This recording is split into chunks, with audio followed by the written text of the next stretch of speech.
السلام علیکم ورحمۃ اللہ وبرکاتہ۔ الحمد للہ رب العالمین، العاقبۃ للمتقین، والصلاة والسلام علی اشرف الانبیاء والمرسلین وعلی آلہ وصحبہ اجمعین، اما بعد، قد قال اللہ تبارک وتعالی فی القرآن المجید والفرقان الحمید، اعوذ باللہ من الشیطان الرجیم، بسم اللہ الرحمن الرحیم، ولا تقولوا لمن يقتل في سبيل الله اموات بل احياء ولكن لا تشعرون۔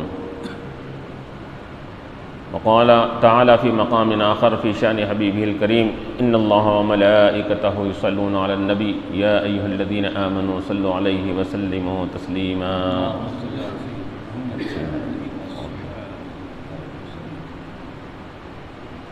حاضرین کرام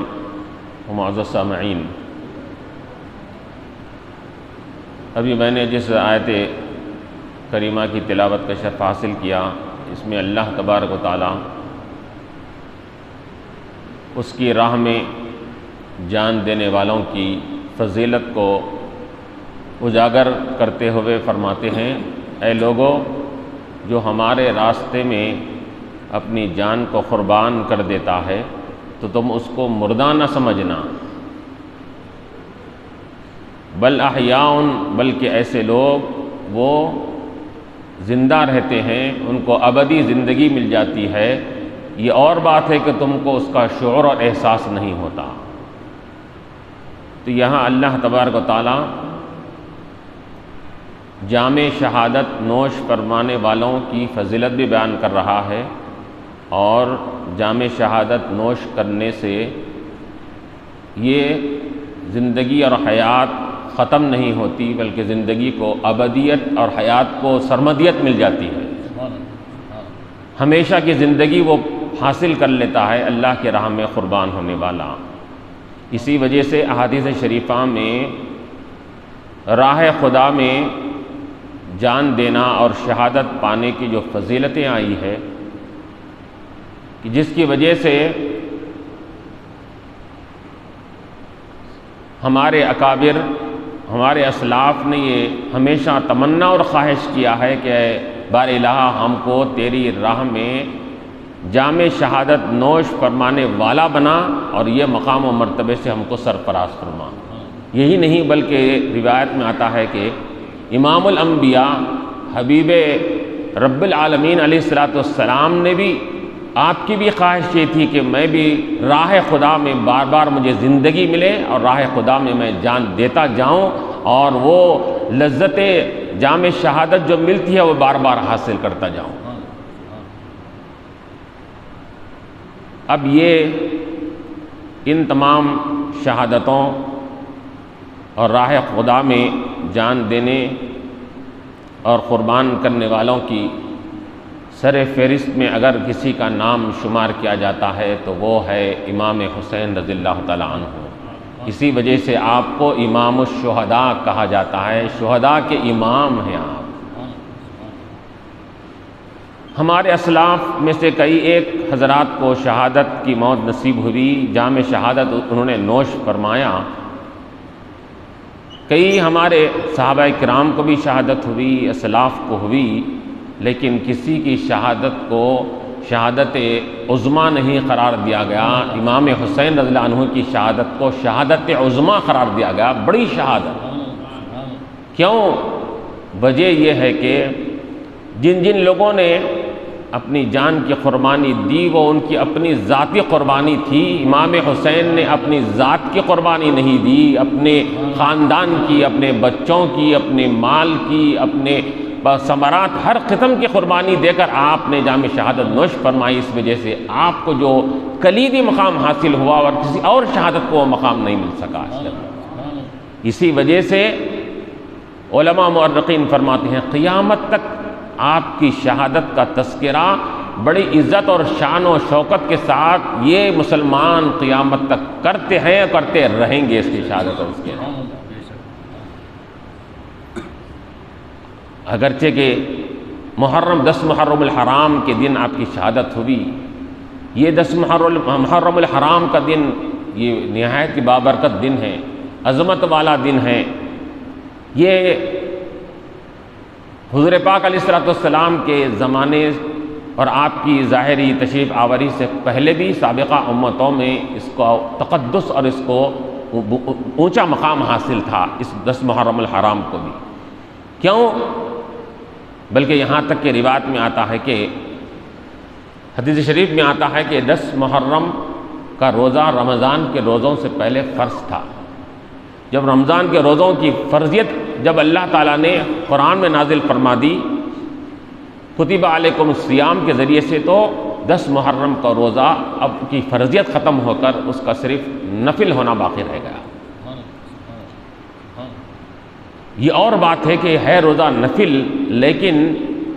اس کی اجر و ثواب اور اس کے نیکیاں کثرت سے بیان کی گئی ہے کہ ایک روزہ جو رکھتا ہے محرم الحرام کا تو اس کو 1 سال کے روزوں کا ثواب دیا جاتا ہے۔ چنانچہ اللہ کے نبی علیہ الصلوۃ والسلام جب مدینہ منورہ کو تشریف لائے تو آپ نے دیکھا کہ یہودی بھی روزہ رکھ رہے ہیں، 10 محرم کو روزہ رکھتے ہیں۔ آپ نے پوچھا کہ تم لوگ یہ کیوں روزہ رکھتے ہیں؟ تو انہوں نے کہا کہ اس دن ہمارے انبیاء علیہ الصلوۃ والسلام کے ساتھ بہت ہی کئی ان کے ساتھ کامیابی کی نجات کے واقعات ظاہر ہوئے ہیں۔ موسیٰ علیہ السلام کو نجات ملی فرعون سے، اور آپ دریا میں غرق ہونے سے بچ گئے، اور ابراہیم علیہ السلام کو آتش نمرود سے آپ کو چھٹکارا ملا، اور نارے نمرود آپ کے لیے گلے گلزار بن گئی۔ یونس علیہ السلام کو مچھلی کے پیٹ سے زندہ سالم آپ کو باہر آپ کو لایا گیا۔ اس قسم کے کئی واقعات پائے جاتے ہیں ہمارے انبیاء علیہ الصلوۃ والسلام سے، تو ہم اس کی شکرانے میں روزہ رکھتے ہیں۔ تو حضور پاک علیہ الصلوۃ والسلام نے کیا فرمایا کہ نحن احق بموسیٰ منکم، کہ ہم تو تم سے زیادہ موسیٰ کے پیروی کرنے میں زیادہ حقدار ہیں ہم یہ، کہ تم جب موسیٰ علیہ السلام کی اس فضیلت پر روزہ رکھتے ہیں تو ہم اور زیادہ حقدار ہیں۔ اور اس وجہ سے حضور پاک علیہ الصلوۃ والسلام نے فرمایا کہ ہم بھی روزہ رکھیں گے، بلکہ ہم روزہ بھی رکھیں گے 10 محرم کا، اس کے ساتھ یہ یہودیوں کے ساتھ مشابہت نہ ہونے پائے، اس وجہ سے ہم 9 تاریخ یا 11 تاریخ 2 روزے رکھا کریں گے، تاکہ ہم کو 10 محرم کی روزے کی فضیلت بھی مل جائے اور ان کی مشابہت بھی نہ ہونے پائے۔ اس وجہ سے حضور نے 2 روزے رکھنے کا حکم دیا۔ اس وجہ سے علماء فرماتے ہیں کہ اس نفل روزوں میں دوسرے نفل روزے ایک رکھ سکتے ہیں، لیکن محرم الحرام کا روزہ صرف وہ ایک روزہ رکھنا مکروہ قرار دیا گیا ہے، یا 9 10 کا روزہ رکھنا بہتر ہے۔ اگر 9 کو کسی وجہ سے نہیں رکھ سکے تو 10 11 کا روزہ 2 یہ رکھنا ہے۔ تو یہ دن بڑا نہایت ہی تقدس والا دن تھا، بڑا ہی عظمت والا دن تھا۔ لیکن جب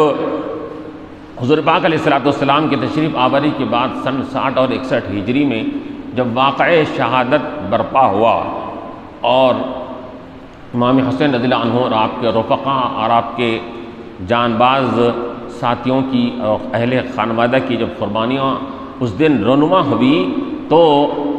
اس دن کی عظمتوں میں اور 4 چاند لگ گئے اس کے اندر۔ یہ دن پہلے ہی سے برکت والا تھا، پہلے ہی سے تقدس والا تھا، لیکن امام حسین رضی اللہ عنہ کی شہادت نے آ کر اس دن کے تقدس اور برکت کو اور اضافہ کر دیا اس کے اندر۔ چنانچہ امام حسین رضی اللہ عنہ کی جو شہادت ہوئی ہے، یہ شہادت یہ آپ کو یہ انجانے میں یا لا علمی میں آپ کو شہادت نہیں ہوئی ہے، بلکہ آپ کی شہادت کا معاملہ آپ کی پیدائش کے ساتھ ہی آپ کے ساتھ شہادت کی خبریں پھیلنے لگی تھی اس کے اندر۔ اب کوئی اگر جان باز اگر میدان جہاد میں جاتا ہے تو اس کو جان کی قربانی لگانے کے لیے جاتا ہے، لیکن اس کو ایک امید ہوتی ہے کہ میں بچ کر بھی آؤں گا، میں غازی بن کر بھی آ سکتا ہوں، مال غنیمت بھی لے سکتا ہوں میں، یہ امید ہے کہ ہے اس کو جان یقینی طور پر جائے 100% اس کو یہ امید نہیں ہوتی کہ جان چلی جائے، اس کو کچھ امید اس کی زندگی بھی رہتی ہے اس کے اندر ہے۔ لیکن امام حسین کی شہادت اور جان بازی کا یہ عالم تھا کہ آپ کو 100% امید ہے کہ میں جان دے کر ہی آؤں گا واپس، جان بچنے والی نہیں ہے۔ اور جو قربانی علم کے بعد جس قربانی اور شہادت کا پہلے سے علم دے دیا جائے وہ قربانی بنسبت ان قربانیوں کے جس کا علم پہلے سے نہ دیا جائے وہ قربانی بڑی فضیلت والی قربانی ہو جاتی ہے اس کا کہ آدمی کو معلوم ہے کہ میں اس میدان کارزار میں جا کر میں واپس آنے والا نہیں ہوں، یہ اس کو یقین ہے اگر، تو پھر یہ قربانی کا مقام و مرتبہ نہایت ہی افضل و اعلیٰ ہو جاتا ہے۔ چنانچہ ہم کیا دیکھتے ہیں احادیث شریفہ میں، یہ اس شہادت کے واقعے کی امام حسین رضی اللہ عنہ کی پیدائش کے بعد سے یہ خبریں پھیلنے لگی تھی۔ حضور پاک علیہ السلام نے کئی ایک احادیث میں آپ کے اس واقعے کی طرف اشارہ فرمایا۔ پہلے تو آپ نے حدیث شریف میں جو آتا ہے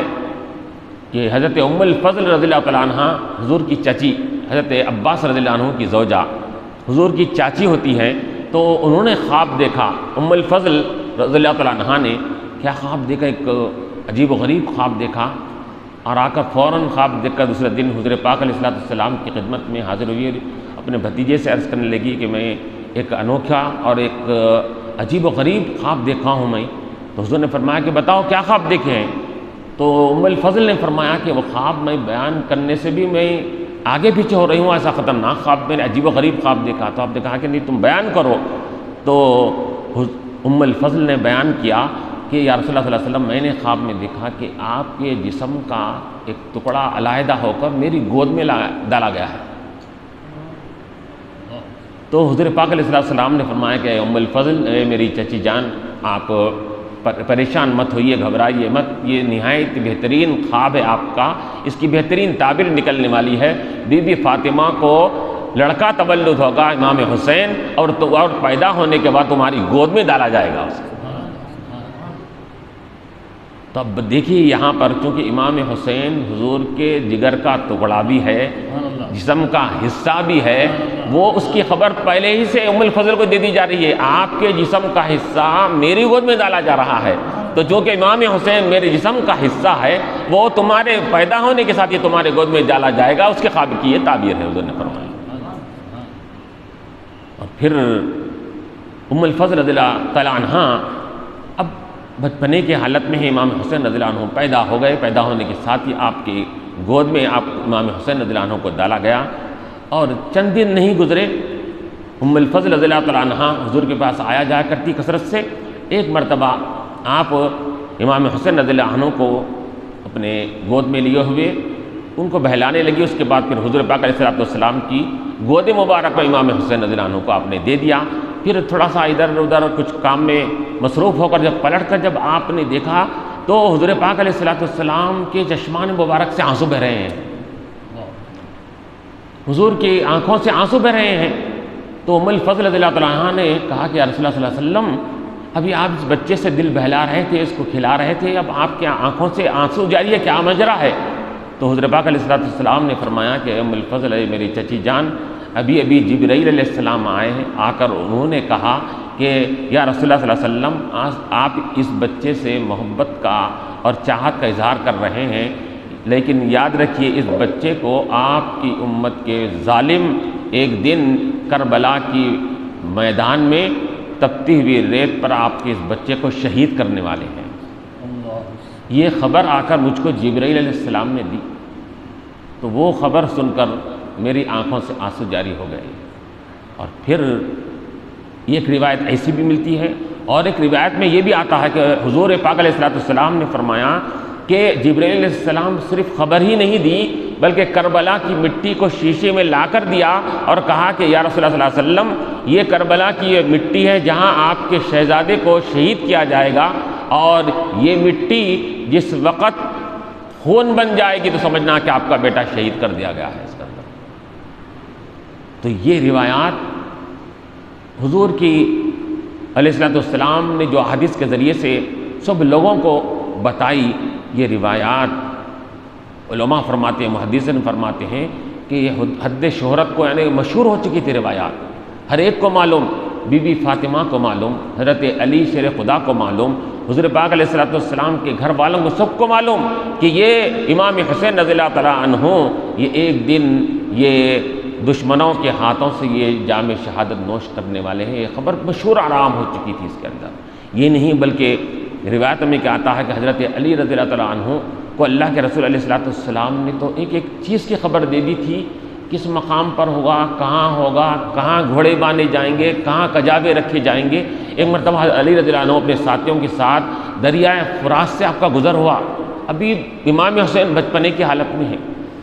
حضرت امام علی رضی اللہ تعالیٰ عنہ دریائے فرات کے اوپر سے گزر رہے ہیں۔ آپ نے وہاں رک کر کہا کہ اللہ کے نبی علیہ السلام نے مجھ سے فرمایا ہے کہ دریائے فرات کی فلاں مقام پر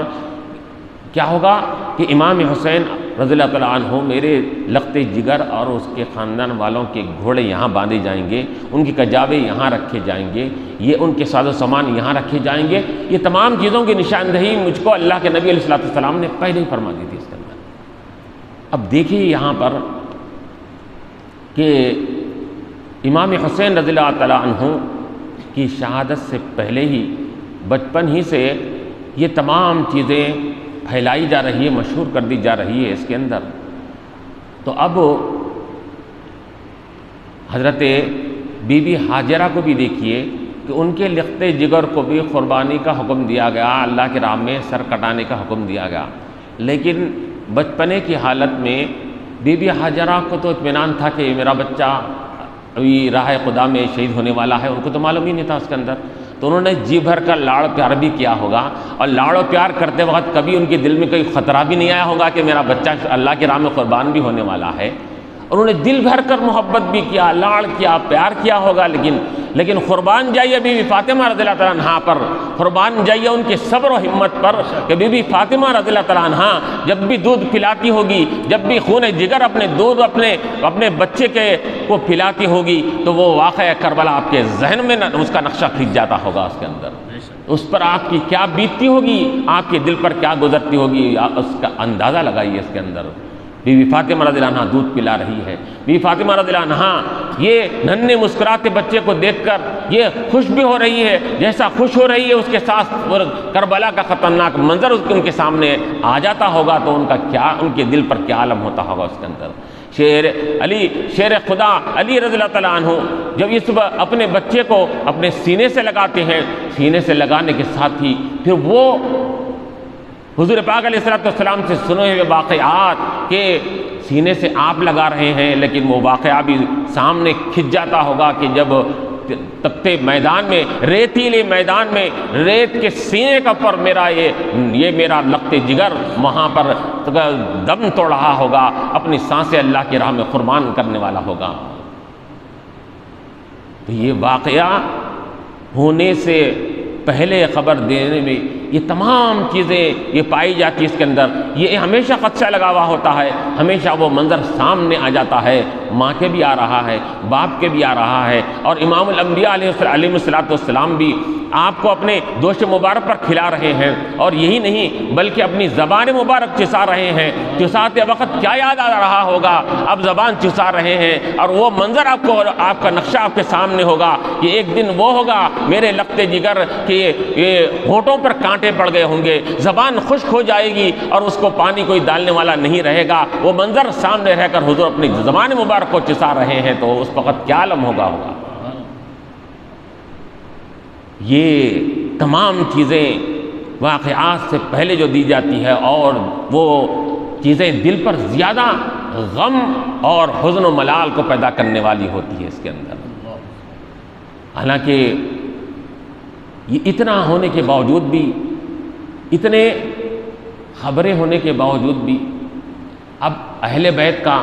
بی بی فاطمہ کا، علی شیر خدا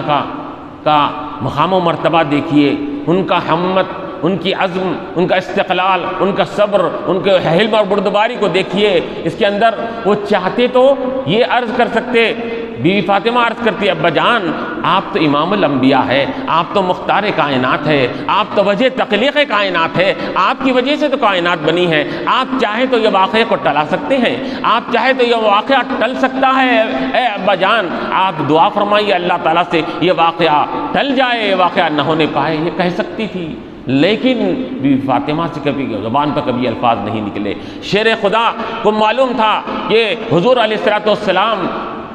جن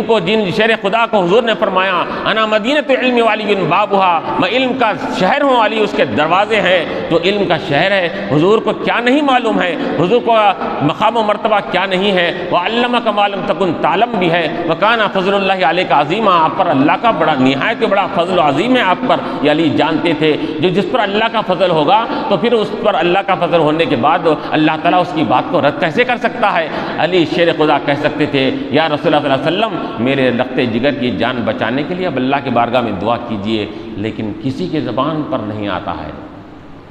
کسی کی زبان پر کوئی اعتراض کا کلمہ نہیں۔ یہ کیوں ہو رہا ہے واقعہ؟ یہ کسی کے اندر یہ پوچھنے کی یہ جرات بھی کوئی نہیں کر رہا ہے اس کے اندر۔ کیونکہ یہ دعا کرنے کا مقام نہیں تھا، دعا کروانے کا مقام نہیں تھا، یہ مقام امتحان اور مقام ابتلاء اور آزمائش ہوتی ہے۔ امتحان اور آزمائش کے گھڑیوں میں انسان نہ وہاں کوئی کرتب دکھاتا ہے نہ معجزہ دکھاتا ہے۔ نبی کو بھی جب آزمایا جاتا ہے اس وقت نبی اپنا معجزہ نہیں دکھا سکتا، اور ولی کو آزمایا جاتا ہے تو ولی اس وقت کرامت نہیں دکھاتا۔ تو یہاں پر بھی بی بی فاطمہ، حضرت علی شیر خدا بھی بی بی فاطمہ اگر چاہتی تو آپ کی کرامت سے واقعہ ٹل جاتا۔ یہاں کرامت دکھانے کا مقام نہیں تھا، یہاں صبر و ہمت کو دکھانے کا مقام تھا، ثابت قدم رہنے کا یہ مقام تھا، اپنے آپ کو ثابت قدم رہنے کو بتلانے کا مقام تھا۔ انہوں نے یہ کوئی بھی عزم نہیں کیا اور کسی نے بھی اس قسم کی بات نہیں کی، بلکہ ان لوگوں نے جب بھی کوئی چیز اگر اللہ سے دعا کی تو کیا دعا کی؟ واقعات ٹل جائے یہ دعا نہیں کی، دعا کی تو یہ کی اے بار حضور پاک علیہ السلام اکثر بیشتر دعا فرمایا کرتے تھے، اے بار الہ میرے لختے جگر کو تو دشمن کے مقابلے میں ثابت قدم۔ دعا کر رہے ہیں تو واقع ٹل جانے کی نہیں، بلکہ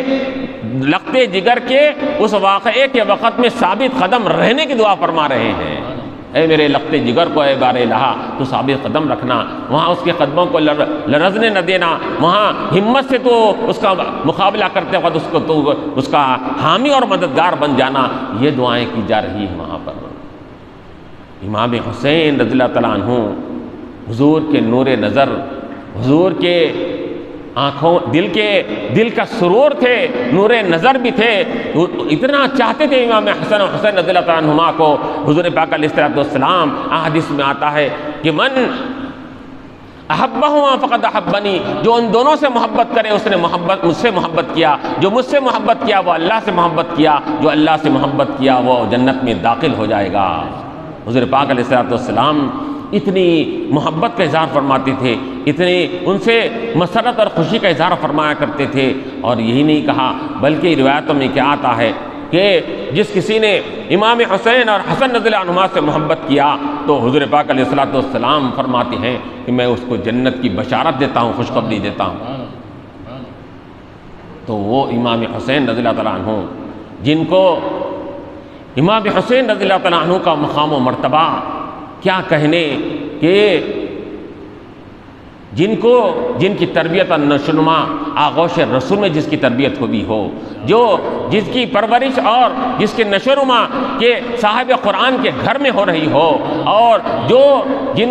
جن کی سواری کاندھہ رسول بنی ہوئی ہو، اور جن کو دل بہلانے والے کھلانے والے امام الانبیاء علیہ السلام ہو، اور جن کے بارے میں کیا آتا ہے کہ سیدہ شباب اہل الجنہ، جنتی نوجوانوں کے سردار ہے امام حسن و حسین رضی اللہ عنہما۔ وہ امام حسین رضی اللہ تعالیٰ عنہ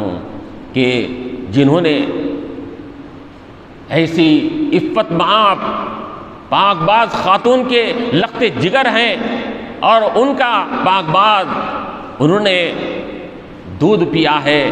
کہ جس عفت معاب اور پاک باز خاتون کی مقام و مرتبے کا یہ عالم ہے۔ حضور فرماتے ہیں جنتی عورتوں کی سردارنی میں میری بی بی فاطمہ رضی اللہ تعالیٰ عنہا ہے، جن کی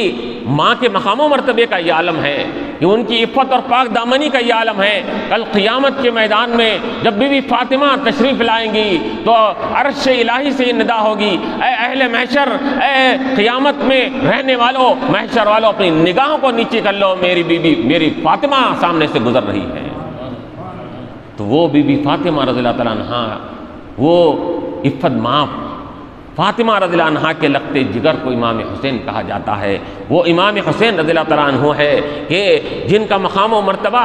ہم کو احادیث سے یوں سمجھ میں آتا ہے کہ جب آپ کسی گھر سے اگر کسی مقام پر دور مقام پر چلے جاتے ہیں تو کیا دیکھتے ہیں ہم کہ اللہ کے نبی علیہ الصلوۃ والسلام فرماتے ہیں کہ اللہ تعالیٰ ان کے اوپر 2 فرشتوں کو مقرر فرماتا ہے جو ان کی نوکری اور چاکری کر رہے ہیں، جن کی چاکری اور نوکری فرشتے کر رہے ہیں، جو جبرائیل امین جیسے امام فرشتوں کے جو امام ہیں، امام الملائکہ، ان کی گود میں کھیل رہے ہیں، جن کا کھیل کود امام الملائکہ حضرت جبرائیل علیہ السلام کی گود میں ہو رہا ہے کہ ایک مرتبہ حضور پاک علیہ السلام کے دربار میں حضرت جبرائیل علیہ السلام حضرت دحیہ کلبی کی شکل میں آتے ہیں، صحابی رسول کی شکل میں حضرت جبرائیل علیہ السلام آتے ہیں، اور آنے کے بعد اور جب تشریف لاتے ہیں تو امام حسن حسین رضی اللہ تعالیٰ عنہما ان کو دحیہ کلبی سمجھ کر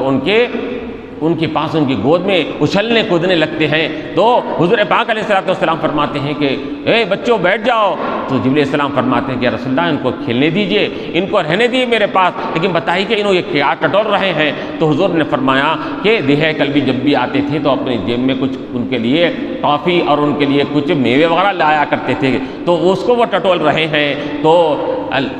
روایتوں میں آتا ہے کہ حضرت جبرائیل علیہ السلام جنت سے میوے لا کر آپ کو دیا کرتے تھے، جن کی غذا جنت کے میوے ہو،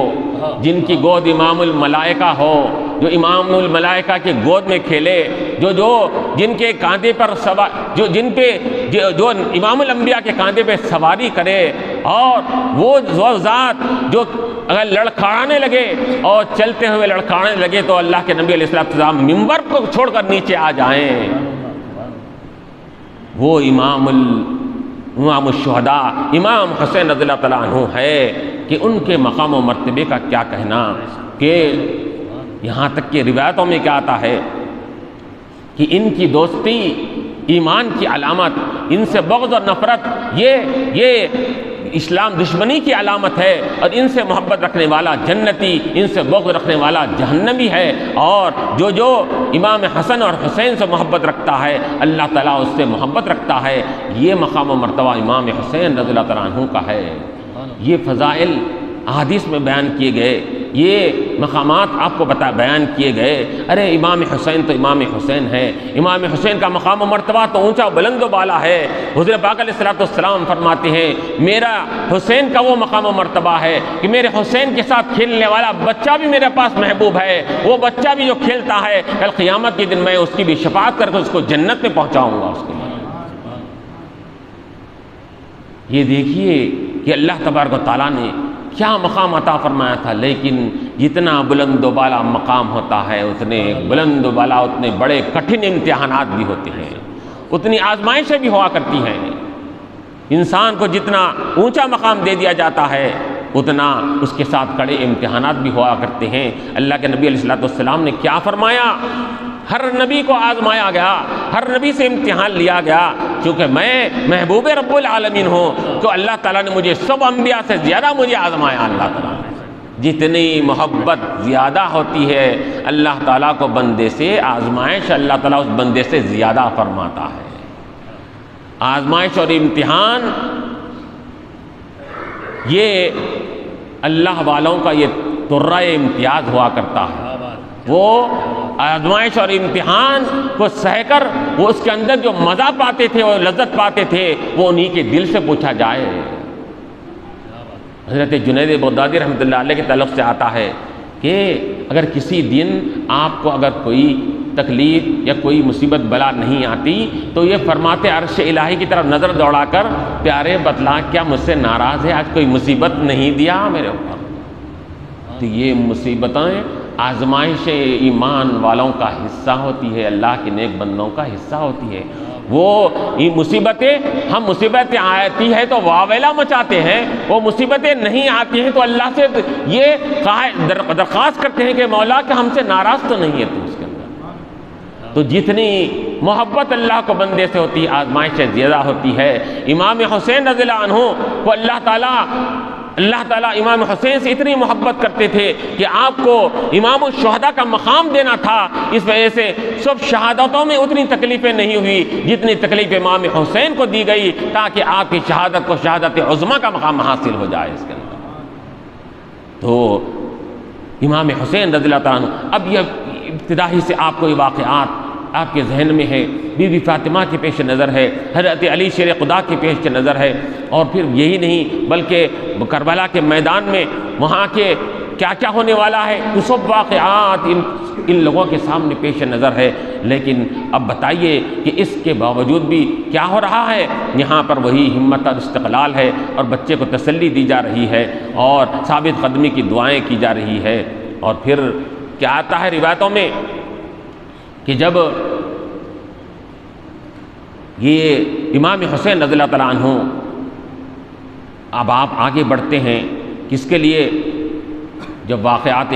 شہادت کا موقع آتا ہے تو ایسے وقت میں جب آپ تقریباً سن 60 ہجری میں آپ کی عمر شریف کتنی 55 برس کی عمر آپ کی تھی، ایسے وقت میں یہ واقعہ شہادت، یہ واقعہ کربلا یہ رونما ہوتا ہے اس کے اندر۔ یہ 60 اور 61 ہجری کا واقعہ ہے، یہ جہاں پر امام حسین کی شہادت کی گواہی اللہ کے نبی نے احادیث میں واضح انداز میں دے دی، اسی طرح ساتھ میں یہ بھی فرما دیا کہ جس وقت یہ واقعہ ہوگا وہ واقعہ رونما کرنے والے فتنہ پروازوں کے بارے میں بھی اللہ کے رسول نے خبر دے دی اس کے اندر، کہ سن 60 اور 61 ہجری میں بڑے خطرناک فتنے رونما ہونے والے ہیں مسلمانوں کے ساتھ۔ تو بھی حضرت ابو ہریرہ رضی اللہ عنہ ہمیشہ سن 60 ہجری سے پناہ مانگا کرتے تھے، اے بار الہ مجھے سن 60 ہجری تک مت رکھ، کیونکہ اللہ کے نبی علیہ السلام نے فرمایا ہے کہ وہ سن 60 اور 61 ہجری میں بڑے خطرناک فتنے پھیلنے والے ہیں۔ تو حضرت ابو ہریرہ رضی اللہ عنہ کی دعا کو اللہ نے قبول فرما لیا، اس سے 1 سال 2 سال پہلے آپ دنیا سے وصال فرمائے۔ تو یہ جہاں پر شہادت کے واقعہ کی خبر ہے، اس کے ساتھ ساتھ حضور پاک علیہ السلام نے یہ قتل کرنے والے ظالموں کے تعلق سے بھی خبر دے دی کہ کون قتل کرے گا، وہ ظالم کون ہوگا، اور اس کا نام کیا ہوگا، بلکہ بعض روایتوں میں نام تک بتلا دیا گیا کہ وہ کیا ہوگا، یزید نامی شخص ہوگا جو اس واقعے کا ذمہ دار ہوگا اس کے اندر۔ یہ تمام چیزوں کی خبر اللہ کے نبی علیہ السلام نے دے دی تھی اس کے اندر۔ تو چنانچہ دیکھیے کہ ادھر یزید جب تخت پر ہوتا ہے سن 60-59 ہجری میں، جب تخت پر آتا ہے، حضرت امیر معاویہ رضی اللہ عنہ کا جب وصال ہوتا ہے، انتقال ہوتا ہے، یہ امیر معاویہ رضی اللہ عنہ کا یہ بیٹا تھا یزید، تو جب ان کا وصال ہوتا ہے تو ان کے وصال کے بعد یہ تخت پر یہ آ بیٹھتا ہے۔ اس کے بعد اب روایت میں آتا ہے کہ زندگی میں آپ نے اس کو امارت اور بادشاہت دی تھی یا نہیں دی تھی، بعض لوگوں نے کہا کہ آپ نے اس کو اپنا خلیفہ نہیں بنایا تھا، بعد میں اب زبردستی خود بیٹھ گیا۔ بعض روایتوں میں آتا ہے کہ آپ نے اس کو خلیفہ نامزد اس وجہ سے کیا تھا کہ خلافت کی ذمہ داری پڑ جائے گی تو یزید سنبھل جائے گا، سدھر جائے گا، کہ انسان کے اوپر جب ذمہ داری نہیں ہوتی تو بگڑاوا ہوتا ہے، ذمہ داری پڑنے کے بعد سدھر جائے گا، اس کی خاطر آپ نے خلیفہ نامزد کیا تھا۔ دونوں روایتیں ملتی ہے، پر جو بھی ہو لیکن وہ آپ کے وصال کے بعد وہ اس مقام پر وہ تخت نشین ہو گیا۔ تو یہ یزید نے یہ سب امام حضرت امیر معاویہ رضی اللہ عنہ سے سب چیزوں کو دیکھ چکا تھا، وہ کہ حضرت امیر معاویہ رضی اللہ عنہ اہل بیت کی کتنی تعظیم کرتے تھے، ان سے کتنی محبت کرتے تھے، ان کے ساتھ کیسا سلوک کیا کرتے تھے اور کیسی تعظیم بجا لایا کرتے تھے، یہ سب چیزیں دیکھ چکا تھا وہ یزید۔ یہاں تک کہ امیر معاویہ رضی اللہ تعالیٰ عنہ نے اپنے وصال کے وقت میں آپ نے وصیت فرمائی تھی۔ کیا وصیت فرمائی تھی؟ کہ میں نے حضور پاک علیہ السلام کے چادر مبارک اور تہبند مبارک میں اٹھا کر رکھ لیا ہوں، اور اس کے ساتھ ساتھ حضور کے موئے مبارک بھی ہے، ناخن مبارک کے تراشے بھی میں رکھا ہوں اس کے اندر۔ آپ نے وصیت فرمائی تھی کہ میرے مرنے کے بعد میرے کفن کے ساتھ حضور کے تہبند اور چادر مبارک کو میرے کفن کے ساتھ رکھنا بطور تبرک کے، اور آپ کے تراشے ناخن کی جو تراشے ہے اور موئے مبارک کو میرے چہرے پر، آنکھوں پر، منہ کے پاس رکھنا اس کے اندر، اور یہ سب کر کے مجھے ارحم الراحمین کے حوالے کر دینا مجھے۔ تو گویا کہ امیر معاویہ رضی اللہ تعالیٰ عنہ یہاں پر اشارہ کر رہے ہیں، یزید بھی سامنے دیکھ رہا ہوگا اس کے اندر بھی، کہ ایک امام الانبیاء علیہ الصلوۃ والسلام کی چادر مبارک کا کیا مقام و مرتبہ ہے کہ وہ چادر مبارک کو میرے کفن میں رکھ کر یہ ارحم الراحمین کے حوالے کر دینا کہ مجھے امید ہے کہ اللہ تبارک و تعالیٰ امام الانبیاء کی چادر کے طفیل میں میری مغفرت اور بخشش فرما دے، میری نجات ہو جائے اس کے اندر۔ تو یہ بات دیکھ رہا ہے انہیں کہ امام الانبیاء سے مس ہونے والی چادر کا وہ معاملہ ہے کہ وہ چادر کسی کو مل جائے تو اس کے لیے جنت واجب ہو جائے اس کے لیے۔ تو کیا اس کو اتنا شور اور اتنا تھوڑا ذہن سے کام نہیں لے سکتا تھا کہ جسم سے مس ہونے والی چادر کا مقام و مرتبہ یہ ہے، تو جسم کا حصہ امام حسین ہے، جسم کا ٹکڑا امام حسین ہے، تو ان کا مقام و مرتبہ کیا ہونا چاہیے؟ تو ان سے کیسے میں نبرد آزمائی کروں، ان سے میں کیسے مقابلہ کروں، یہ سوچ سکتا تھا۔ لیکن یزید کے اوپر بدبختی کی، شقاوت کی، لعنت کی مہر لگ چکی تھی اللہ تعالیٰ کی طرف سے۔ کیوں؟ کیونکہ اللہ تعالیٰ نے کیا فرمایا؟ ختم اللہ علی قلوبہم وعلی سمعہم وعلی ابصارہم، کہ جن کی بدبختی اور ایسی فٹ ہو چکی ہو، ثابت ہو چکی ہو کہ اب وہ راہ راست کی طرف نہیں آنے والے ہیں، تو ایسے وقت میں اللہ تعالیٰ کیا کرتا ہے؟ ان کے دلوں پر، ان کے قلبوں پر، ان کے آنکھوں، ان کی بصارت پر مہر لگا دیتا ہے۔ تو یہ یزید پلید کی یہ دل پر بھی مہر تھی، اس کے آنکھوں اور اس کے کانوں پر بھی مہر لگ چکی تھی۔ یہ حق بات کو سننا، یہ حق بات کو بولنا، یہ اس کے زبان سے ہوتا تھا، نہ اس کے کانوں سے سنا جاتا تھا۔ تو یہ اس وجہ سے یہ سب چیزوں کو دیکھنے کے باوجود بھی یزید نے اپنے وہ بدبختی کے معاملات سے پیچھے نہیں ہٹا۔ اب دیکھیے یہاں پر ایک طرف امام حسین رضی اللہ تعالیٰ عنہ، یہ آپ کا مقام و مرتبہ ہے، یہ آپ کی طہارت اور پاکی کا یہ معاملہ ہے کہ جن کی طہارت اور پاکی اور جن کے پاک باز ہونے کی گواہی مخلوق نہیں، خالق کائنات دے رہا ہے۔ انما یرید اللہ لیذھب عنکم الرجس اہل البیت ویطہرکم تطہیرا، اے اہل بیت، اللہ تعالیٰ چاہتا ہے کہ تمہارے پاس کبھی کوئی گندگی کی آمیزش تمہارے پاس آنے نہ پائے، اور تم کو ہمیشہ پاک و صاف رکھنا چاہتا ہے اللہ تعالیٰ۔ جب اللہ تعالیٰ اہل بیت کو پاک و صاف رکھنا چاہتا ہے تو کون ان کے زندگیوں کے ساتھ کوئی آمیزش کو ملا سکتا ہے اس کے اندر؟ تو اللہ تعالیٰ جس کی طہارت کی گواہی دے رہا ہے،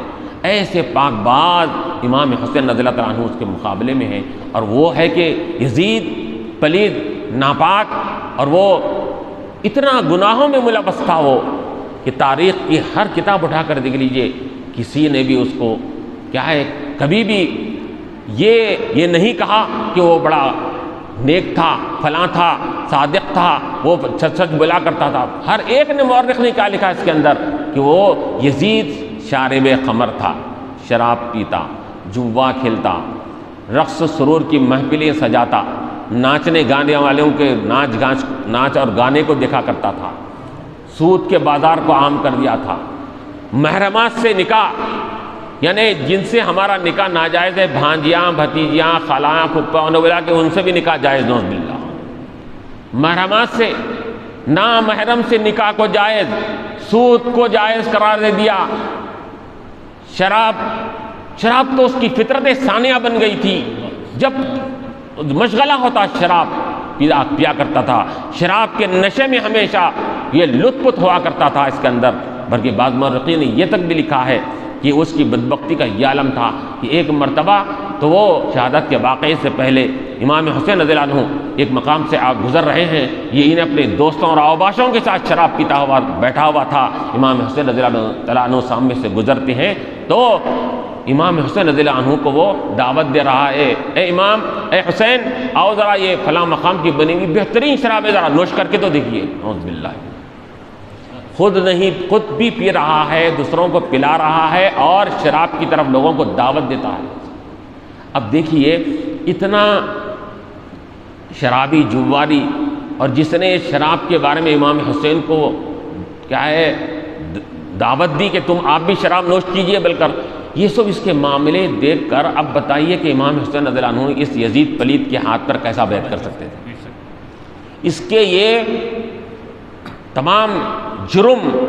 اس کے گھناؤنی، اس کے یہ تمام اس کے کارنامے، اس کے اتنے خطرناک، اس کے گناہ، یہ تمام چیزیں اس کے امام حسین رضی اللہ عنہ نے اپنے آنکھوں سے دیکھا تھا۔ تو یہ تمام چیزوں کو دیکھتے ہوئے بھی امام حسین رضی اللہ عنہ یزید پلید کے ہاتھ پر کیسا بیعت کرتے، کیسا اس کو اپنا خلیفہ اور بادشاہ مانتے تھے۔ اب جب انہیں بادشاہ ہوا امام امیر معاویہ رضی اللہ عنہ کے بعد، تو امیر معاویہ تک تو امام حسین رضی اللہ عنہ نے امیر معاویہ کو بھی اپنا خلیفہ مانا، اس سے پہلے جتنے بھی تھے خلفاء راشدین سب کو خلیفہ مانے۔ اب یزید کی جب باری آ گئی، اب اس نے کہا کہ مجھے بھی اپنا خلیفہ مانو۔ اب بتائیے کہ اگر اس کی خلافت کا ذات کی وجہ سے انکار اگر ہوتا تو پھر آپ امیر معاویہ کی خلافت کو بھی نہیں مانتے، اس سے پہلے کہ جو خلفاء تھے ان کو بھی انکار کرتے۔ تو معلوم ہوا کہ آپ خلافت کا یہاں انکار نہیں کر رہے تھے، آپ کو خلافت کی خواہش نہیں تھی، بلکہ خلیفہ جو صفات کا حامل ہے، جو گناہ گار ہے، جو سیاہ کار ہے، اس کی سیاہ کاری کی وجہ سے آپ اس کے ہاتھ میں بیعت نہیں کرنا چاہ رہے تھے اس کے اندر۔ اب انہیں یہ کہہ رہا تھا کہ جتنا ہو سکے امام حسین رضی اللہ عنہ سے کہو کہ وہ میرے ہاتھ پر بیعت کرے اور میری خلافت کو مانے۔ اور حضرت عبداللہ بن زبیر اور آپ جن کو اونچا مقام حاصل تھا قوم میں، وہ یہ چاہ رہا تھا کہ پہلے ان دونوں حضرات سے بیعت لے لی جائے، یہ دونوں حضرات بیعت کر لیں گے تو دوسرے قوم کے لوگ جو ان کے ماتحت ہے وہ سب پوری میرے ہاتھ پر بیعت کر لیں گے۔ تب وہ مختلف قسم کے لوگوں کو روانہ کرتا، مختلف خطوط روانہ کرتا، مختلف پیغامات روانہ کرتا کہ امام حسین سے کہو کہ فوراً جلد از جلد میرے ہاتھ پر بیعت کر لیں اور مجھ کو اپنا امام اور خلیفہ مان لیں اس کے اندر۔ اب ایسے موقع پر امام حسین رضی اللہ تعالیٰ عنہ نے یہ کہ اس فاسق فاجر شرابی جواری کے ہاتھ پر کیسا بیعت کی جائے، کیونکہ حدیث شریف میں اللہ کے نبی علیہ السلام نے کیا فرمایا کہ لا طاعۃ لمخلوق فی معصیۃ اللہ تعالیٰ، کسی مخلوق کی اطاعت نہیں کی جائے گی اللہ کی نافرمانی میں۔ اللہ کی نافرمانی کسی کی بات نہیں سنی جائے گی۔ اگر تمہارے ماں باپ بھی اگر تم کو گناہ کا کام کا حکم دے رہے ہیں، غلط کام کا حکم دے رہے ہیں، تو تمہارے ماں باپ کی بات سنی نہیں جائے گی اس کے اندر۔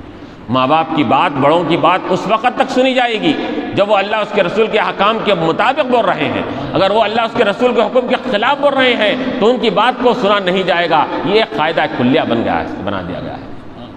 ماں باپ اگر کہے کہ تم نماز مت پڑھو، ان کی بات سنی نہیں جائے گی۔ ماں باپ نے کہا کہ تم چوری کرو، ان کی بات سنی نہیں جائے گی،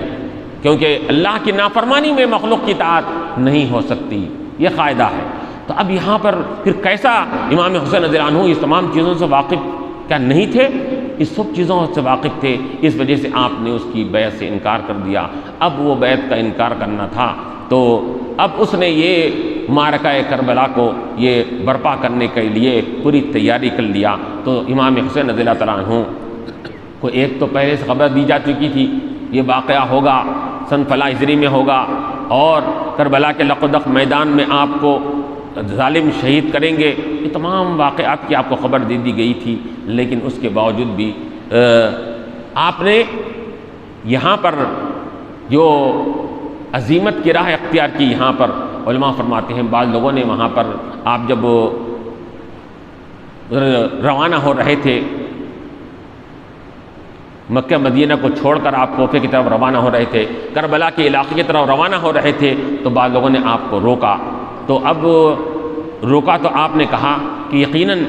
کہ تم روک رہے ہو کیونکہ وہاں جاؤں گا تو یزید میرے خاندان والوں کو دشمن بن کر جان لے لے گا، یہ بات صحیح ہے، لیکن یاد رکھو کہ میرے نانا جان سے میں نے جو احادیث سنی ہے وہ واقعات تو ہونے والا ہے، وہ ہو کر رہے گا، وہ تو ٹل نہیں سکتا، میں کیا کروں، میں آگے جانے سے رک بھی نہیں سکتا اور میں بھی کیا ہے پیچھے ہٹ بھی نہیں سکتا، مجھے جانا ضروری ہے اس کے اندر۔ کیوں؟ علماء فرماتے ہیں اس کے اندر کہ اگر آپ رک جاتے تو بھی رخصت تھی، کیونکہ انسان کو جہاں جان جانے کا اندیشہ ہے اگر اس مقام سے اگر رک جا رہا ہے تو اس کو اجازت و رخصت ہے اس کے اندر ہے۔ تو اسی وجہ سے بعض لوگ اعتراض کرتے ہیں، بعض صحابہ نے امام حسین کو صلاح دی، مشورہ دیا کہ رک جائیے، مت جائیے، اپنی جان مت کھپائیے، تو انہوں نے رخصت اور اجازت کے راہ کو اختیار کیا تھا۔ اور ایک ہے کہ جان جانے کا اندیشہ ہے لیکن پھر بھی جان دینے کے لیے پرواہ کیے بغیر جان دے دیں، یہ عظیمت کی افضلیت کی راہ ہوتی ہے اس کے اندر۔ ایک اجازت ہوتی ہے ایک عظیمت اور فضیلت کی بات ہوتی ہے. جیسا کہ کہتے ہیں نا، ایک تقویٰ ایک ہوتا ہے، فتویٰ ایک ہوتا ہے. فتویٰ اجازت دیتا ہے یہ کام کرو، لیکن تقویٰ اجازت نہیں دیتا. تو اسی طرح یہاں پر اگر رک بھی جاتے تو آپ کو اجازت تھی، لیکن آپ نہ رک کر جو چلے گئے وہ عظیمت اور افضلیت کی بات تھی، آپ نے اس کو اختیار کیا. کیوں؟ آپ کو معلوم تھا کہ بعض موقعوں پر رخصت اور اجازت کو اختیار نہیں کیا جا سکتا، وہاں عظیمت کی راہ کو، افضلیت کی راہ کو اختیار کرنا ضروری ہوتا. اگر آپ وہ راہ اختیار کرتے، اگر رخصت اور اجازت کی راہ اختیار کر لیتے، تو پھر نعوذ باللہ یہ اسلام کے اوپر ایک داغ بن جاتا، ایک نشانی غلط ثابت ہو جاتی کہ وقت آنے کے اوپر باطل کے ہاتھ میں بھی اپن ہاتھ دے سکتے ہیں، اس کے ساتھ سمجھوتا کر لیا جا سکتا ہے، اس کے ساتھ کمپرومائز کر لیا جا سکتا ہے. وقت آنے پر جیسا کہ امام حسین نے کمپرومائز کیا، ایک تاریخ غلط ثابت ہو جاتی اور اسلام کے اوپر ایک بدنما داغ لگ جاتا. آپ کو تو اسلام کو 4 چاند لگانا تھا، اسلام کو داغ لگانا نہیں تھا، اسلام کو 4 چاند لگانا تھا، اسلام کو نئی زندگی دینا تھا، اسلام کو ایک تازگی عطا کرنا تھا، اسلام اور مسلمانوں کے لیے ایک نمونہ پیش کرنا تھا کہ اے لوگوں، ظالم کے سامنے لاکھ کچھ بھی ہو جائے، ظالم کے سامنے جان دے دو، لیکن اپنا ہاتھ اس کے ہاتھ میں مت دو. یہ راستہ لوگوں کو بتلانا تھا. اس وجہ سے آپ وہاں جانے سے نہیں رکے، اور پھر آپ کے وہ عزم و ہمت کا وہ معاملہ، وہ آپ کی جواں مردی اور بہادری کا وہ معاملہ، اور آپ کے جو پائے قدم کے اندر جو ثبات تھا، جو ٹھہراؤ تھا کہ آپ نے اپنے گھر کے افراد خاندان کو اپنے آنکھوں کے سامنے شہید ہوتے بھی دیکھا. اس کے باوجود بھی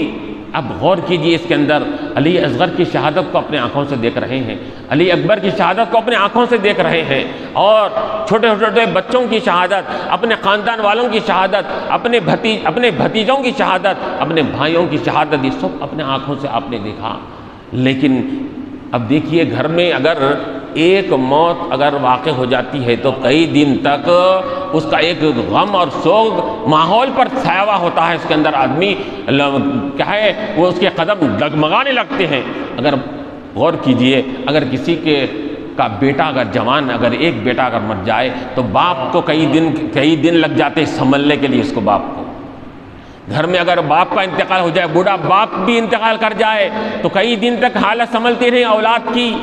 یہاں 1 نہیں 2 نہیں 72 نفوس قدسیہ کو آپ نے اپنے آنکھوں کے سامنے دیکھا. اس میں اپنے خاندان کے بھی لوگ ہیں، رشتہ دار بھی ہے، دوست احباب بھی ہے، سب کے جان اللہ کے راہ میں قربان ہوتے آپ نے آنکھوں سے دیکھا. لیکن وہ آپ کے کیا ہے، ثابت قدمی کا وہ معاملہ ہے کہ پہاڑ بھی اگر ہوتا تو لرز جاتا، دہل جاتا. وہ مصیبتیں علماء لکھتے ہیں کہ جو مصیبتیں امام پر لادی گئی تھی، وہ مصیبتیں اگر پہاڑ پر رکھ دی جاتی، پہاڑ بھی پاش پاش ہو جاتا تھا، پہاڑ بھی سہ نہیں سکتا تھا. ایسی مصیبتوں کو، وہ مصیبتوں کو امام نے سہا ہے اس کے اندر. اور پھر سہنے کے بعد کیسا سہ رہے ہیں، خندہ پیشانی کے ساتھ، اور جبین پر کوئی شکن نہیں آ رہا ہے، کوئی نہ افسوس کے، یہ نا امیدی کے کلمات زبان پر نہیں آ رہے ہیں. علی اصغر شہید ہو رہے ہیں. جو نابکار چھوٹے بچے معصوم کو جو پانی پلانے کے لیے لے گئے تو ان کو ظالموں نے تیر وہاں سے پھینکا تو علی اصغر کے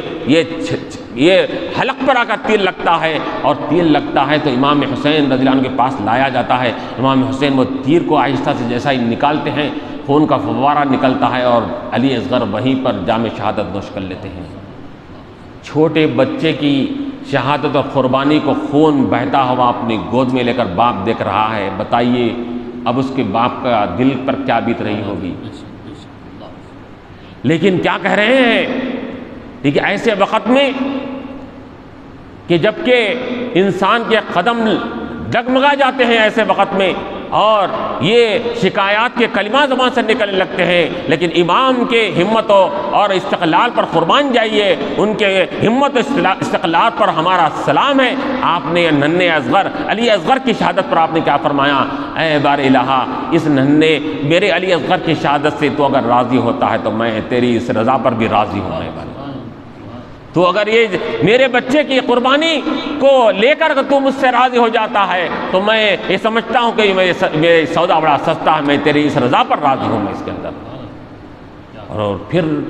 یہی نہیں، اس کے بعد پھر جوان بچے ہیں، حضرت قاسم بھی ہے، آن و محمد بھی ہے، اور دوسرے کئی ایک خانوادے کے لوگ ہیں وہاں پر، ہر ایک جام شہادت نوش کر رہے ہیں۔ علی اکبر کی بھی اس کے بعد شہادت کی باری آتی ہے۔ وہ علی اکبر آپ کے بڑے فرزند، علی اکبر بڑے فرزند، علی اصغر چھوٹے، اور علی اوسط کون تھے؟ یہ زین العابدین رضی اللہ تعالیٰ عنہ تھے،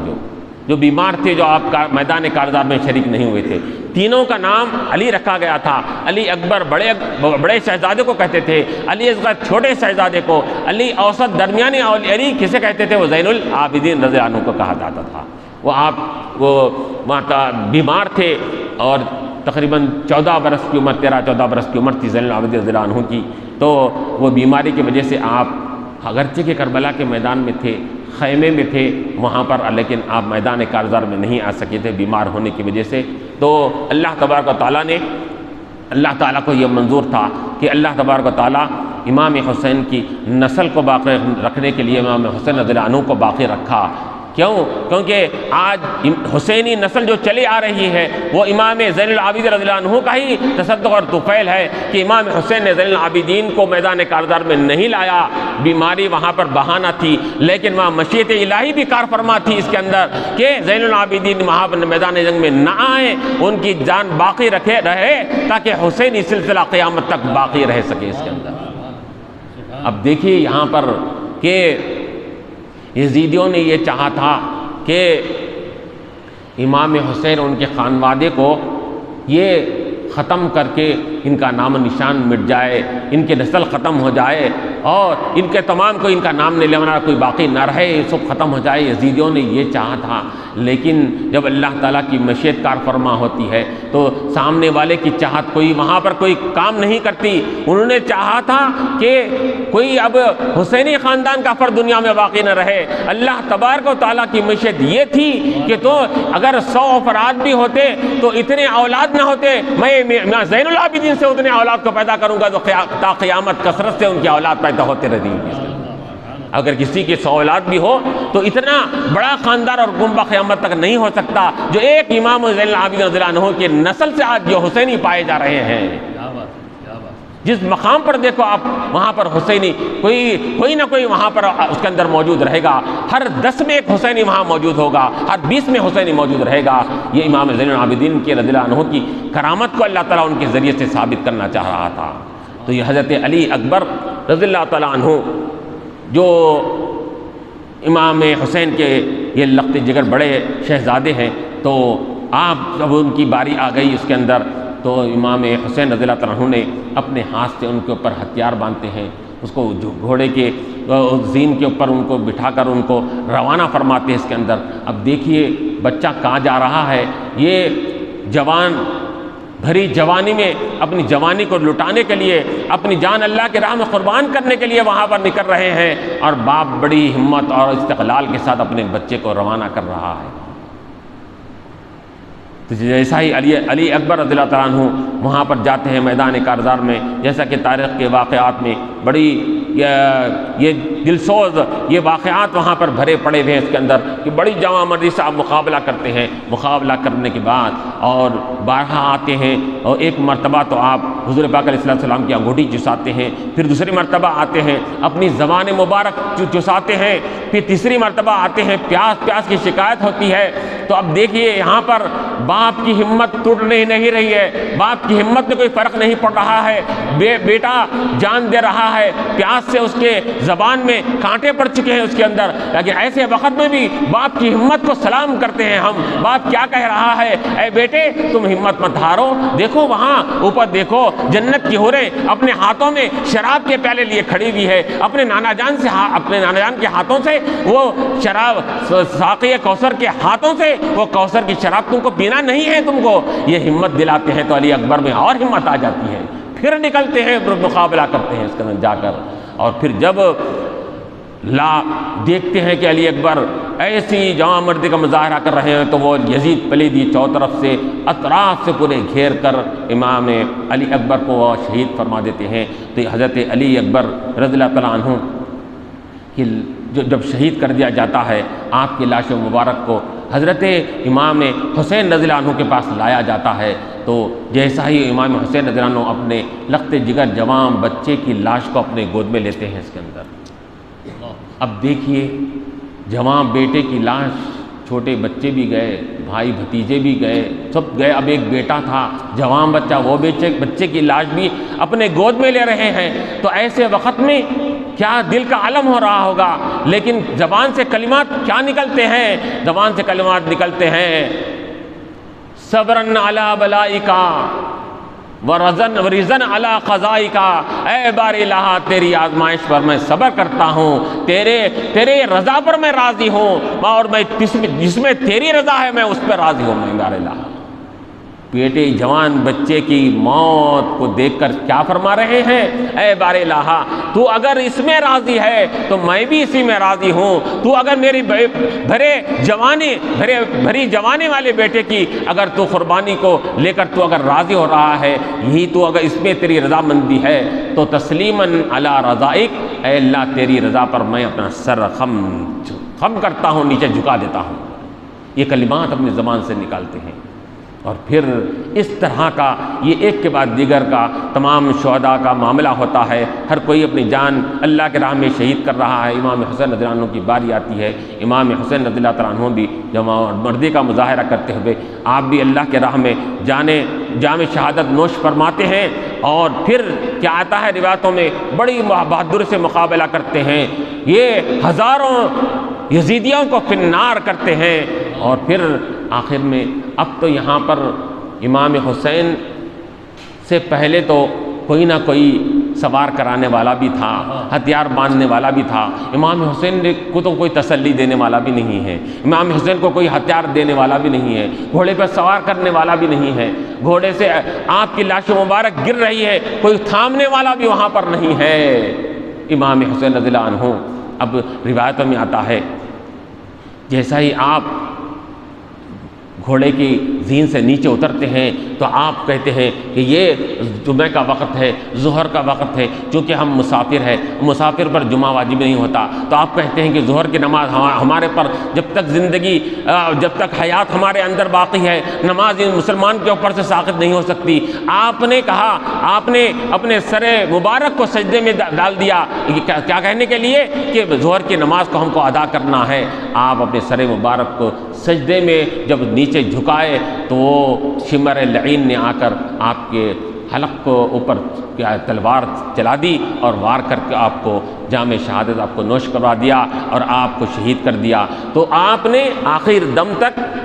جب موت کا وقت آ گیا، بالکل جان روح نکل رہی ہے جان سے، ایسے وقت میں بھی آپ نے سجدے میں جا کر بتلا دیا کہ مسلمان کے اوپر سے یہ نماز کبھی معاف نہیں ہو سکتی، جان دے بھی رہے ہیں، اگر وقت ہے کہ تم کو اگر اللہ کے بارگاہ میں سجدہ ریزی کرنے کا تو سجدہ ریزی کر اب یہ تم اپنے بندگی کا اظہار کرو، یہ بندگی اللہ تعالیٰ کی کبھی تم سے ساقط نہیں ہو سکتی، بلکہ آپ نے سجدہ کیا۔ تو روایتوں میں کیا آتا ہے کہ آپ ایک سجدے میں تھے اور وہاں پر شمر لعین نے آپ کو شہید کر دیا، اور پھر اس کے بعد روایتوں میں کیا آتا ہے کہ آپ کو کہ اس کے بعد وہ یزیدی، روایتوں میں یہ بھی آتا ہے امام زین العابدین رضی اللہ عنہ کے پاس بھی گئے، وہاں پر جا کر ان کو بھی وہ بستر مرض پر آپ لیٹے ہوئے تھے، ان کو شہید کرنے کی کوشش کی، لیکن بعض لوگوں نے کہا کہ نہیں بچہ بیمار ہے، فلاں ہے، ان سے مقابلہ کرنا یہ بالکل کیا ہے درندگی کی علامت ہے، انسانی افسوس بات ہے۔ تو یزیدی وہاں پر رک گئے۔ پھر بھی اب اس کے بعد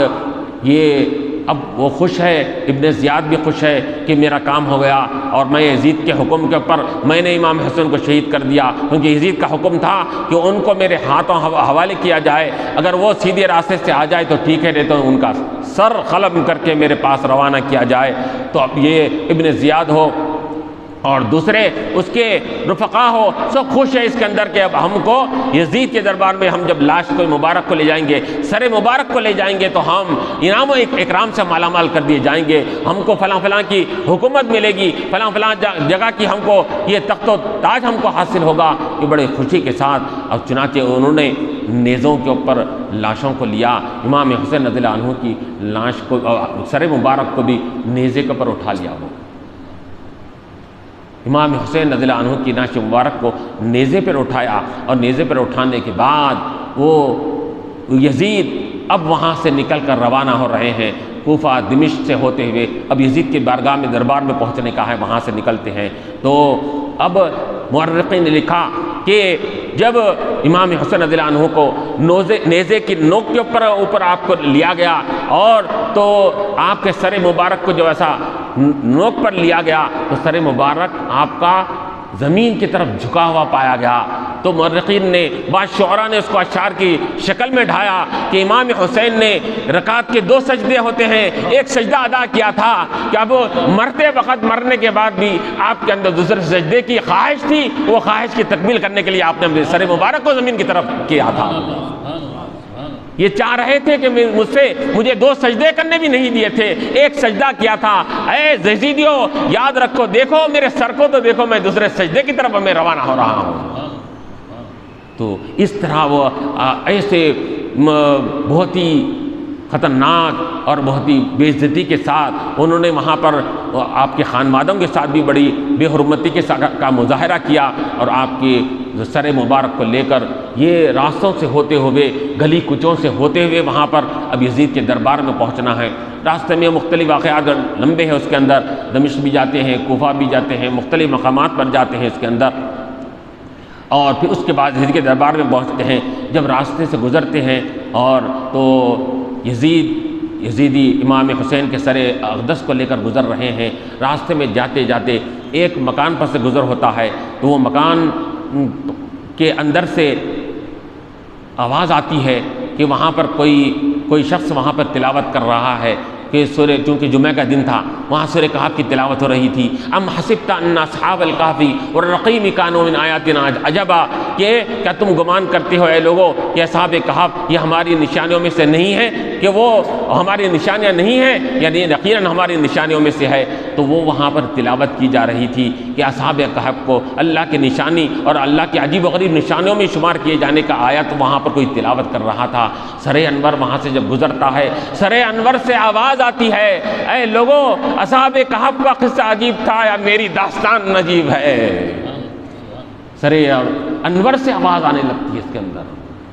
کئی لوگوں نے اس کو سنا اس کے اندر۔ تو اس طرح امام حسین رضی اللہ عنہ کے یہ اس کے ساتھ حضرت زین العابدین بھی ہے، اور بیمار حضرت زینب آپ کی جو ایک بہن تھی، وہ بہن کو بھی وہاں آپ کو ان کے ساتھ لے جایا جا رہا ہے، اور یزید کے دربار میں لے جانا تھا۔ دمشق، کوفہ وغیرہ ہوتے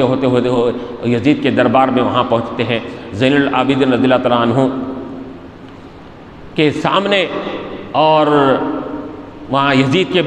کے دربار میں جب پہنچتے ہیں تو زین العابدین یہ عرض کرتے ہیں کہ ہماری خواہش ہے کہ ہم کو کیا ہے عزت کے ساتھ ہم کو مدینہ ہم کو بھیج دیا جائے، اور ہمارے امام حسین کے قاتلان کا بدلہ لیا جائے۔ یزید پہلے کہنے کو تو اس نے حکم دے دیا اور امام حسین کو شہید کرا دیا، اب بعد میں جب دیکھا اس نے کہ لوگوں کا مزاج بدلا ہوا ہے، تیور بدلے ہوئے ہیں، سب اس کی حکومت کے خلاف پڑ جانے والے ہیں، اب اس نے کیا کہا؟ اس نے ابن زیاد کو کہا، اس نے اپنے رفقا کو کہا، ارے میں نے تم کو مارنے کے لیے کب کہا تھا؟ میں نے تم سے کہا تھا کہ امام حسین کو میرے بارگاہ میں لا کر پیش کر دو، تم نے مارا کیوں تم نے؟ اس کے پر افسوس کا اظہار کرنے لگا، جھوٹے افسوس کا اظہار لوگوں کے سامنے کرنے لگا۔ کیوں کرنے لگا؟ کیونکہ اس کو معلوم تھا کہ اگر میں افسوس کا اظہار نہیں کروں گا، خوشی کا اظہار کروں گا، تو لوگ میرے حکومت کے دشمن بن جائیں گے، تو جھوٹی تسلی دینے کے لیے اس نے ایسا کیا۔ تو اس وجہ سے اب بعض لوگ اس کی اس فریبی باتوں کو سن کر، بعض مورخین نے یہ بھی لکھا کہ نہیں، اس کے اندر یزید کا قصور نہیں تھا۔ جب یزید کے دربار میں امام حسین کا سر لایا گیا تو یزید نے افسوس کا اظہار کیا، تو ان کو معلوم نہیں ہے کہ افسوس کا اظہار کرنے والا یہ حقیقت میں ایک ہوتا ہے، دکھانے کے لیے ایک ہوتا ہے اس کے اندر۔ اگر وہ افسوس کا اظہار کرتا تو پھر قاتلان حسین کا بدلہ بھی لیتا، بلکہ یہ تک آیا ہے کہ افسوس کرنا ہوتا تو یہ معاملہ کیوں کرتا کہ وہ جب امام حسین کے سر مبارک کو لایا گیا تو ایک چھڑی سے لے کر آپ کے دندان مبارک کی طرف ایسا چھڑی مار کر کہنے لگا، کیا حسین بتاؤ کون جیتے؟ تم جیتے ہم جیتے؟ ایسے الفاظ کہنے لگا اس کے اندر۔ تو وہاں ایک صحابی رسول تھے موجود تھے وہاں پر، تو یزید کے دربار میں، تو انہوں نے فوراً جیسا ہی وہ چھڑی لے کر امام حسین کے لب مبارک پر چھڑی مار کر وہ کچھ کہنے لگا، تو فوراً اٹھ کر کہا اے یزید پلید، یہ اپنی چھڑی کو وہاں سے ہٹا لے، یہ لبھہ مبارک وہ لبھہ مبارک ہے جس لبھہ مبارک پر میں نے حضور پاک علیہ السلام کے لبھہ مبارک کو بس کرتے ہوئے دیکھا ہے، حضور نے ان لبوں کو اپنے لبوں سے بوسہ دیتے ہوئے میں نے دیکھا اس کے اندر۔ تو ایسی مخالفتیں جب آنا کا اس کو امکان ہو گیا، تب انہیں جھوٹے یہ افسوس کا اظہار کرنے لگا اور یہ ثابت کرنے لگا کہ میں یہ امام حسین رضی اللہ عنہ کو یہ شہید کرنا میرا مطمع نظر نہیں تھا۔ لیکن یاد رکھیں کہ یہ تمام جو جتنا بھی یہ میدان کارزار میں جو جتنا فتنہ انگیزی ہوئی ہے، جو واقعہ رونما ہوا، اس کے پیچھے یزید ہی کا ہاتھ تھا، یزیدی فی النار ہی کا ہاتھ تھا اس کے اندر، اور یہ اس کے تمام کارنامے، یہ اس کی خوشی کا اظہار کرنا اور یہ کہنا اس کے اندر کہ اب بتاؤ کہ کون جیتے، ہم جیتے ہیں تم جیتے، یہ سب باتیں کرنا اس بات کی دلالت کر رہا ہے کہ وہ قصوروار وہی تھا۔ اور یاد رکھیں کہ بظاہر اگرچہ کہ یہ کہہ رہا ہے کہ ہم کامیاب ہو گئے، اور امام حسین کی طرف اشارہ کر کے کہہ رہا ہے بتاؤ کون کامیاب ہے، تم کامیاب یا ہم کامیاب ہے۔ لیکن یاد رکھیے کامیابی یہ صرف یہ نہیں ہوتی کہ انسانوں کے اوپر حکومت کر لی جائے، کامیابی وہ ہوتی ہے جو دلوں پر حکومت کی جائے۔ اب بتائیے کہ تاریخ کے کسی بھی کتاب میں لکھ لیجئے، کوئی کتاب والا نے یہ لکھا کہ اس جنگ میں یزید جیت گیا، امام حسین ہارے، کسی کے اندر جرأت نہیں ہو سکی کہ امام حسین کو شکست اور ہار کی طرف ان کو نسبت کی جاتی اس کے اندر۔ کیونکہ معلوم ہے کہ آپ کی جان دینا یہ شکست نہیں، یہ ہار نہیں تھی، یہ اسلام کی فتح تھی، اسلام کی کامیابی تھی، اسلام کو شان اور شوکت میں اضافہ کرنا تھا۔ کہ اسی وجہ سے تو کہا گیا کہ بادشاہ است حسین، دین است حسین، دین پناہ است حسین، حقا کے بنا لا الہ است حسین، کہ بنا لا الہ الا اللہ کی بنیاد امام حسین رضی اللہ تعالیٰ عنہ ہے۔ حق سرداد نداد در دست یزید، کہ آپ نے اپنا سر دے دیا لیکن اپنا ہاتھ یزید کے ہاتھ میں نہیں دیا۔ حقائے بنا لا الہ است حسین، یقیناً بنا لا الہ الا اللہ کی بنیاد اور بنیاد کو مضبوط کرنے والی ذات کا نام امام حسین رضی اللہ تعالیٰ عنہ ہے۔ ربنا ظلمنا انفسنا